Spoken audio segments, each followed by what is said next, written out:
to another exciting episode of the Supply Chain Ambassador Podcast. I'm Bruno, here to bring you supply chain insights in a fun and engaging way. I had a dream the other day where I was on stage in front of a crowd. I went to speak, but no sound came from me. I know, silly dream, right? Well, that's not the case for many people out there who get nervous about getting up on stage, speaking in front of a crowd, or giving a work presentation. Even doing this podcast, I have had to overcome some anxiety of speaking publicly on this platform. It's a good thing then that I have a phenomenal guest here with me today. On today's podcast, we're really going to discover what it takes to get that courage, to be comfortable as a public speaker. And here with me today is Alex Keenan.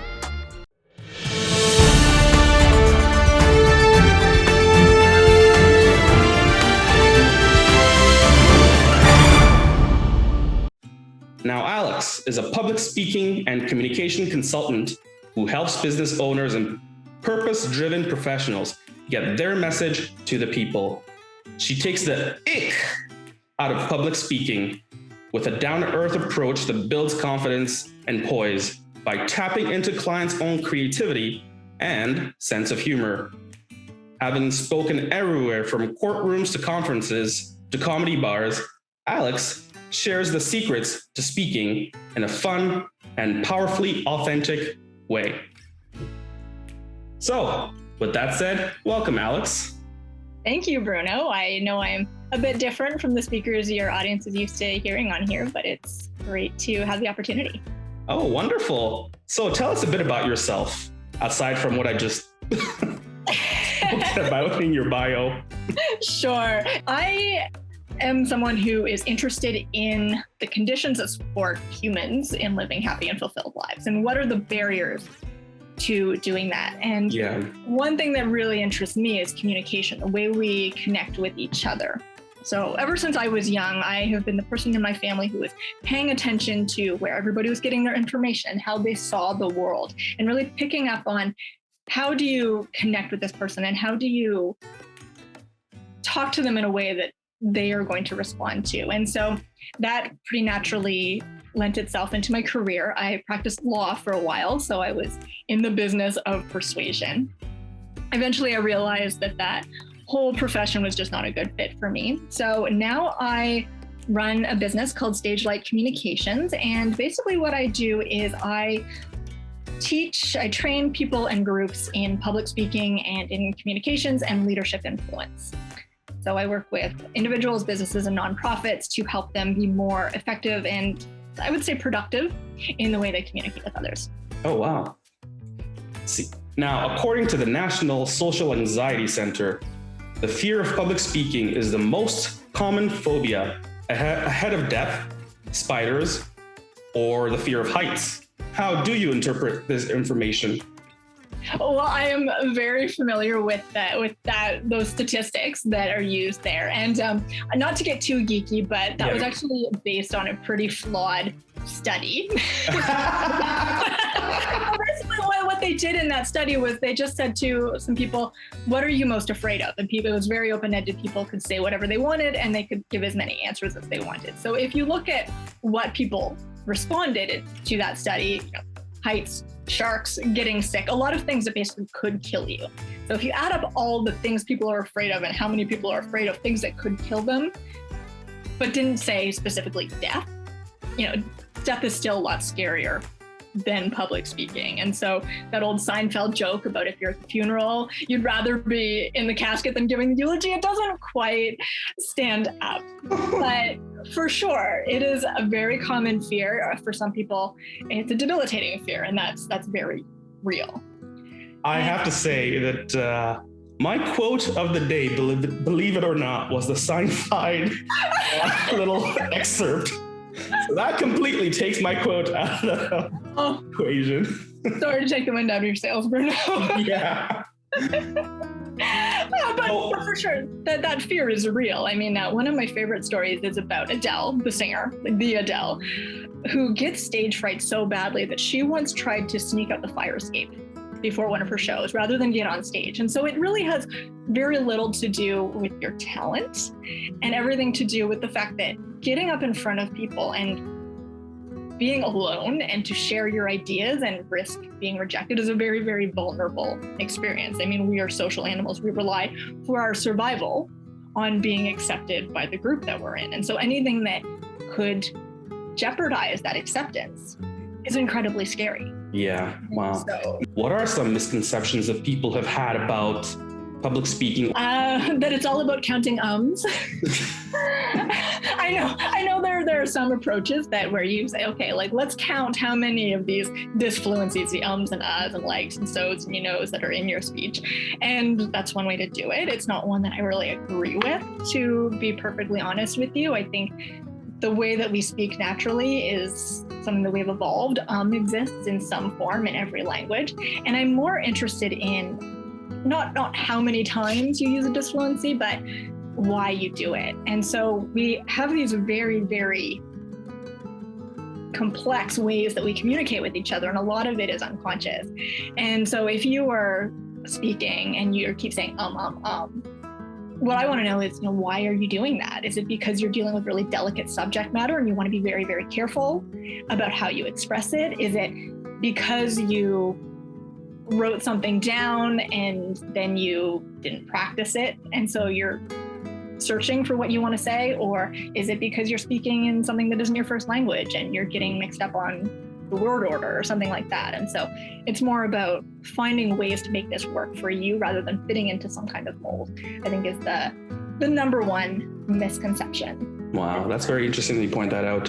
When I edit my videos and I cut the audio, I always try to cut out as many ums and ahs. But if I don't address the problem of why I say it, right, and get to the root cause, then I really am not solving the problem, so to say. What sets your services apart?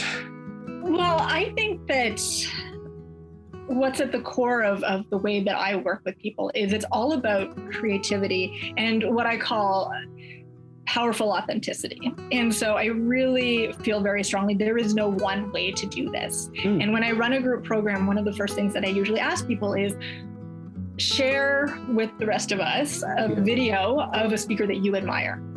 And the results are all over the map. There are some people who really like the formal, very concise, I already said formal, but this way of speaking that's kind of traditional. Other people prefer a really conversational tone. Other people like a lot of creativity and humor to be brought in. It's all over the map. And so every individual person has this particular way that they communicate that they feel comfortable communicating and that is going to resonate with their audience. And so I don't like to impose, here's the way you should do this. There are different techniques that are going to make you more effective, whatever you do.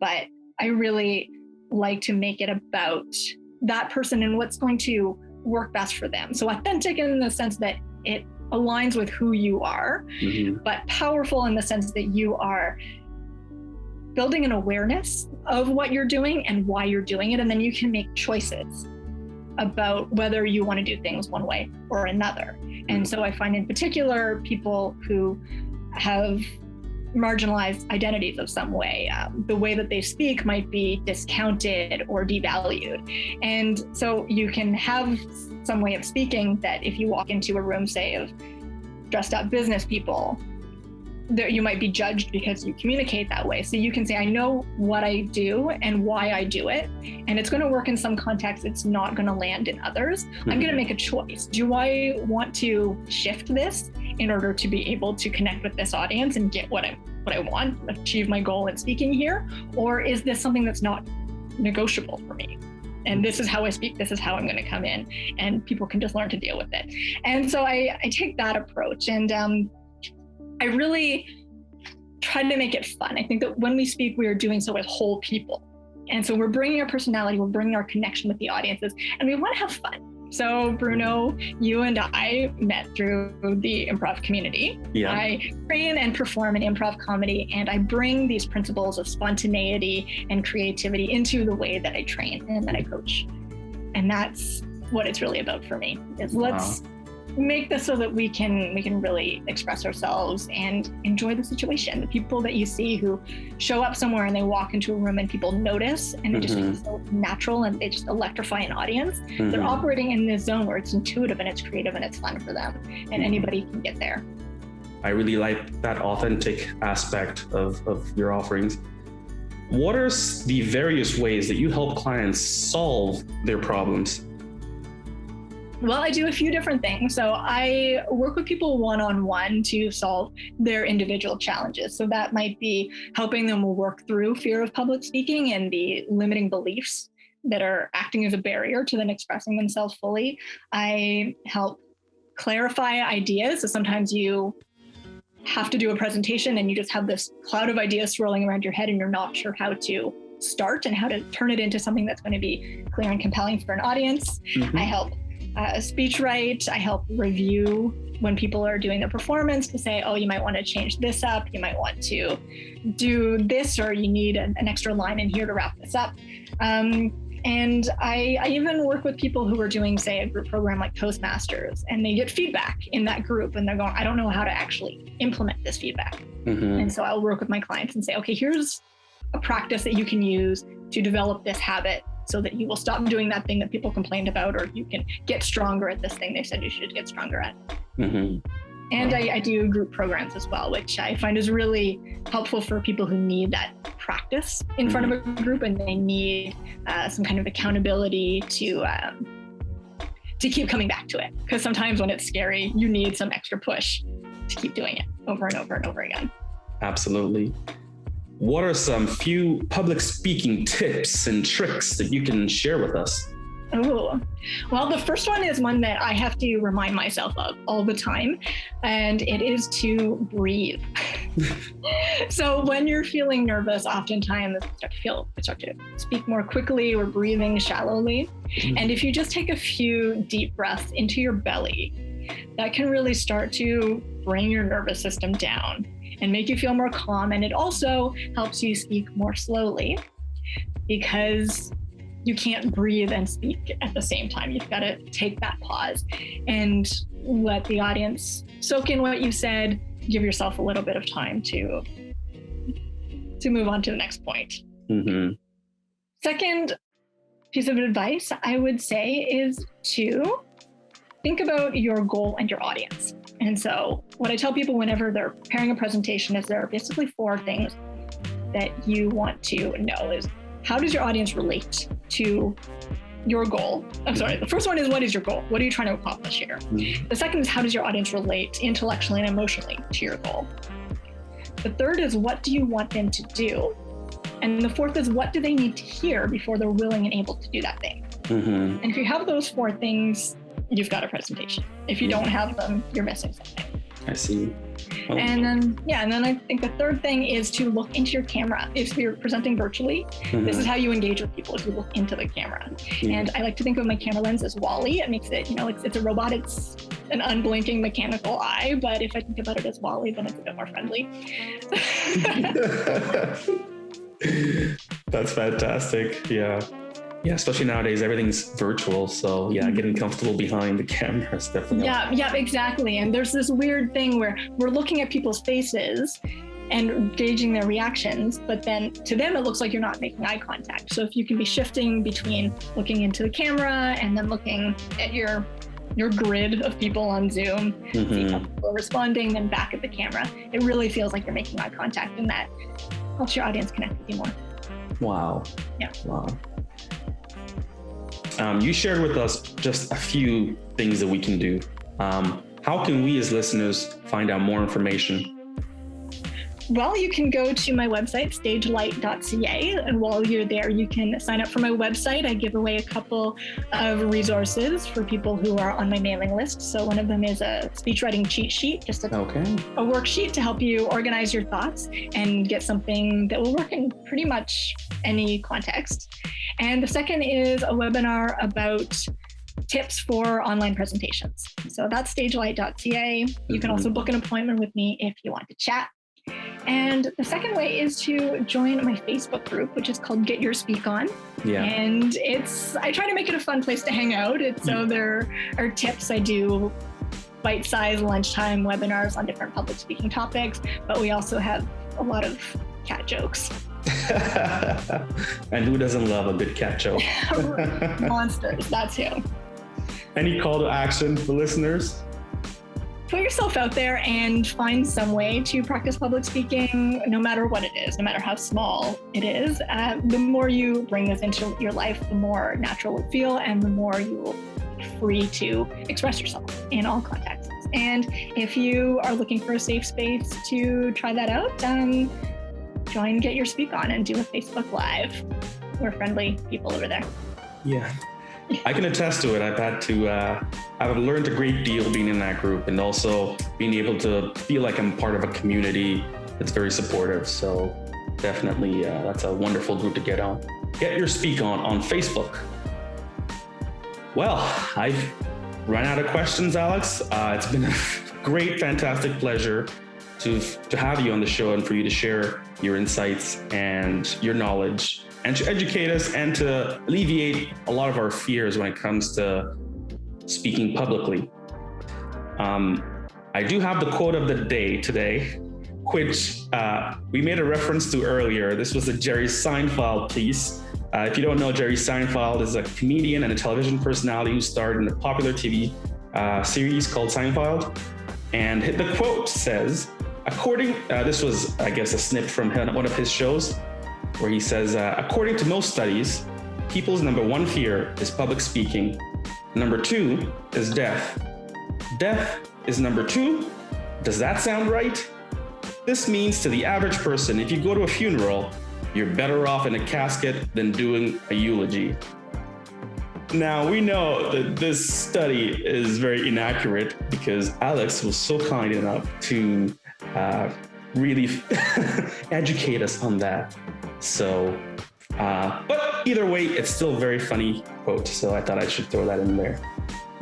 Can I add another quote, Bruno? Yeah, please. Mark Twain, who wrote Huck Finn, was actually— Great books. Yes, he was actually well known as a public speaker in his time. And he had a quote that said there are two kinds of people, there are two kinds of public speakers, those who are nervous and those who are lying.